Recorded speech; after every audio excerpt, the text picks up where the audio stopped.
राधे राधे। हम सबके जीवन में एक ऐसा मोड़ जरूर आता है जब हमें समझ नहीं आता कि क्या सही है क्या गलत, कौन अपना है कौन पराया, किस राह पर चले, क्या फैसला ले।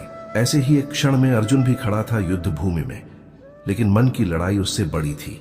उसके सामने उसके अपने खड़े थे, भाई, गुरु, रिश्तेदार, और उसे उन्हीं पर धनुष उठाना था। वो कांप रहा था, आंखों से आंसू बह रहे थे, शरीर से शक्ति चली गई थी। और तब श्री कृष्ण ने उसे देखा और शांत स्वर में कहा, अर्जुन, तू उन बातों पर शोक कर रहा है जिनके लिए शोक करना उचित नहीं है। वो वाक्य केवल अर्जुन के लिए नहीं था, वो हमारे लिए था, आपके लिए, मेरे लिए, हर उस इंसान के लिए जो जिंदगी में किसी ना किसी मोड़ पर टूट जाता है। यहीं से गीता की पहली अमर प्रेरणा शुरू होती है। जो ईश्वर है उसके लिए दुखी मत हो, जो अमर है वही तू है। श्री कृष्ण कहते हैं, तू शरीर नहीं है, तू आत्मा है, और आत्मा कभी नष्ट नहीं होती। आज जो कुछ भी आपने खोया है, पैसा, नाम, संबंध, सम्मान, वो सब शरीर से जुड़ी चीजें हैं, लेकिन जो आपका सत्य है वो कभी नहीं मरता।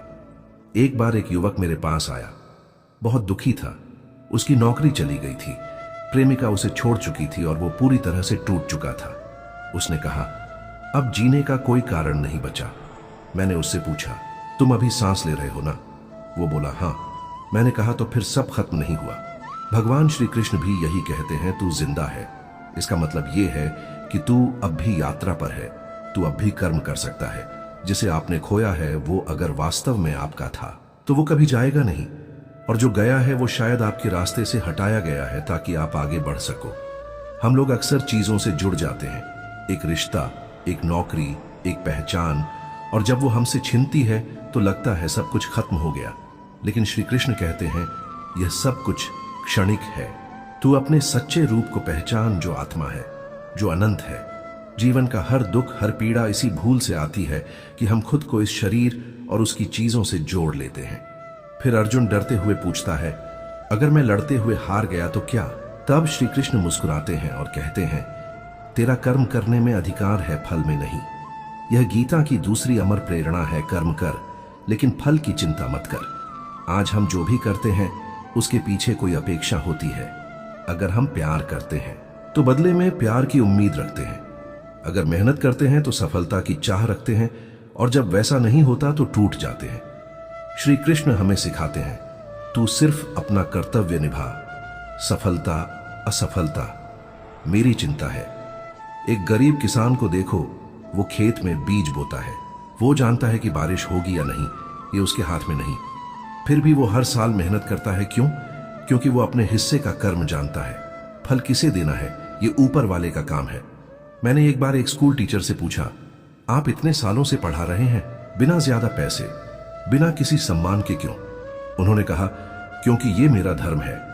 हर बच्चा जो मेरी क्लास में आता है वो मेरे लिए एक बीज है। मुझे नहीं पता कि वो पेड़ बनेगा या नहीं, लेकिन मैं उसे पानी जरूर दूंगा। वो श्री कृष्ण की राह पर है। अगर आप किसी अच्छे काम में लगे हो और फिर भी परिणाम नहीं दिख रहा तो टूटिए मत, क्योंकि गीता की तीसरी अमर प्रेरणा कहती है, अच्छा किया गया कोई भी कर्म कभी व्यर्थ नहीं जाता।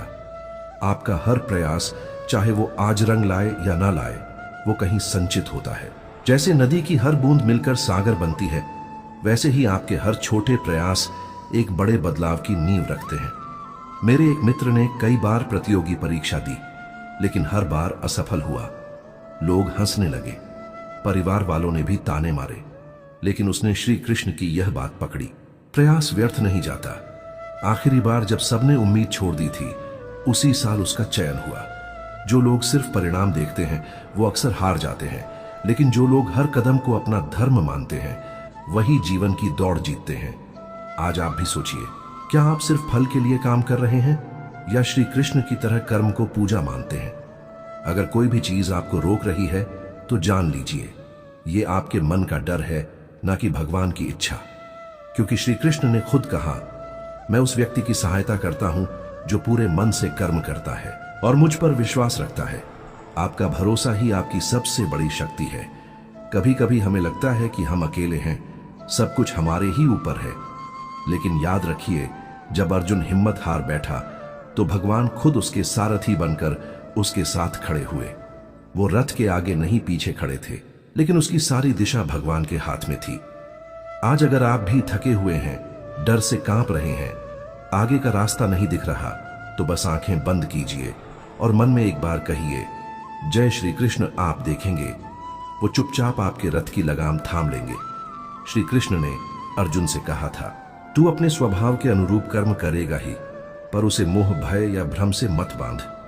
कितनी बार ऐसा हुआ है कि हमें कोई बात करनी होती है, कोई निर्णय लेना होता है, लेकिन हम रुक जाते हैं डर से, असुरक्षा से, या फिर लोग क्या कहेंगे इस सोच से।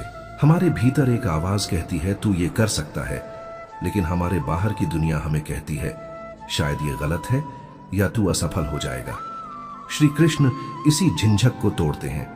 वो कहते हैं, मोह का त्याग कर और उस राह पर चल जो तेरे स्वभाव के अनुरूप है। मान लीजिए आपके अंदर संगीत का हुनर है, लेकिन आप डॉक्टर बनने की दौड़ में लगे हैं, सिर्फ इसलिए कि सब वही कर रहे हैं, तो भीतर एक बेचैनी बनी ही रहेगी। भगवान श्री कृष्ण कहते हैं, स्वार्थ को पहचानो, क्योंकि दुनिया में बहुत लोग मीठी बातों में जहर घोलते हैं। इसीलिए सच बोलो, भले ही लोग नाराज हो जाएं, क्योंकि सत्य से बड़ा कोई धर्म नहीं है। श्री कृष्ण कहते हैं कि जब तुम सत्य और धर्म के साथ होते हो तो ईश्वर तुम्हारे साथ होते हैं। जीवन में तुम्हारे कर्म ही तुम्हारा भविष्य गढ़ते हैं। इसीलिए जैसे बीज बोओगे वैसा ही फल पाओगे। मित्रों, भगवान कान्हा कहते हैं, हे अर्जुन, धर्म के पथ पर चलने वालों को कई बार कठिनाइयों से गुजरना पड़ता है, लेकिन उनका अंत सदा सुखद होता है, क्योंकि भगवान उनके साथ होते हैं जो सत्य और नीति पर चलते हैं। किसी से झूठा अपनापन दिखाकर रिश्ता बनाने से अच्छा है सच्चे भाव से अकेले रहो, क्योंकि झूठ से बना रिश्ता न टिकता है न फलता है। दुनिया तुम्हें तभी तक याद रखती है जब तक तुम उनके काम के हो। जैसे ही तुम्हारी उपयोगिता खत्म होती है, लोग भी मुंह मोड़ लेते हैं। इसलिए खुद को पहचानो, खुद को संवारो और दूसरों की स्वीकृति की आवश्यकता महसूस मत करो। जो काम तुम्हारे हृदय को सुकून दे वही तुम्हारा धर्म है। लोग हमेशा तुम्हें जज करेंगे, आलोचना करेंगे, लेकिन तुम्हारा आत्मबल और विश्वास ही तुम्हारी असली ताकत है। आज के समय में रिश्तों की गहराई पैसों और सुविधाओं से मापी जाती है, लेकिन सच्चे रिश्ते वही हैं जो तुम्हारी खामोशी में भी तुम्हारे दर्द को समझ ले। कई बार हमें खुद से भी माफी मांगनी चाहिए, क्योंकि हमने अपने सपनों को मारकर दूसरों की उम्मीदों को जिया है। याद रखना कि जो फूल सुगंधित होते हैं उन्हें इत्र की जरूरत नहीं होती। उसी तरह जो व्यक्ति सच्चा होता है उसे बाहरी चमक धमक की आवश्यकता नहीं होती। कभी कोई तुम्हारे पांवों में कांटा चुभा दे तो सीखो कि अब अगली बार और सावधानी से चलना है, और यदि कोई तुम्हारे मन को चोट पहुंचा दे तो जान लो कि अब तुम्हें और मजबूत बनना है। लोगों की बातों को दिल से मत लगाओ, क्योंकि वे पहले तुम्हें हंसाते हैं, फिर गिराते हैं और अंत में भूल जाते हैं। इसलिए उनके शब्दों का नहीं, अपने आत्मबल का सहारा लो। चुनौतियां तुम्हारे जीवन में अनुभव जोड़ने आती हैं। गिरने से मत डरना, क्योंकि गिरकर ही हम चलना सीखते हैं। उन लोगों को सहेज कर रखो जो बुरे समय में भी तुम्हारे साथ रहते हैं। वे ही असली रत्न होते हैं। मित्रों, भगवान कान्हा कहते हैं, हे अर्जुन, संघर्ष जीवन का नियम है, कोई भी इससे बच नहीं सकता। कृष्ण भी महाभारत के मैदान में खड़े होकर शांति की बात करते हैं, लेकिन जब शांति अस्वीकार हो जाती है तो धर्म के लिए युद्ध का आह्वान करते हैं। इसलिए हर स्थिति को तटस्थ होकर देखो और सही निर्णय लो। जब किसी रिश्ते में अहंकार और जिद आ जाए तो समझो कि वह रिश्ता अब खतरे में है। जीतने से ज्यादा जरूरी है उस रिश्ते को बचाना। प्रेम में सच्चाई हो तो वह कितने भी तूफान झेल सकता है।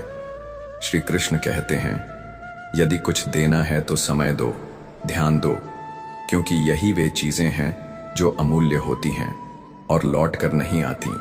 दुनिया में सब कुछ वापस मिल सकता है, पर किसी को दिया गया प्रेम और वक्त कभी लौट कर नहीं आता। इसीलिए किसी के लिए जो अच्छा कर सकते हो आज ही करो, क्योंकि कल किसी ने नहीं देखा। वही व्यक्ति महान है जो बिना अपेक्षा के अपना योगदान देता है, जो बिना स्वार्थ के दूसरों की भलाई में लगा रहता है और जो ईश्वर पर अडिग विश्वास रखता है। ऐसे लोग ही जीवन की सच्ची ऊंचाइयों को प्राप्त करते हैं और यही सत्य अंत में विजयी होता है। यही श्री कृष्ण का गीता में दिया गया अंतिम संदेश है।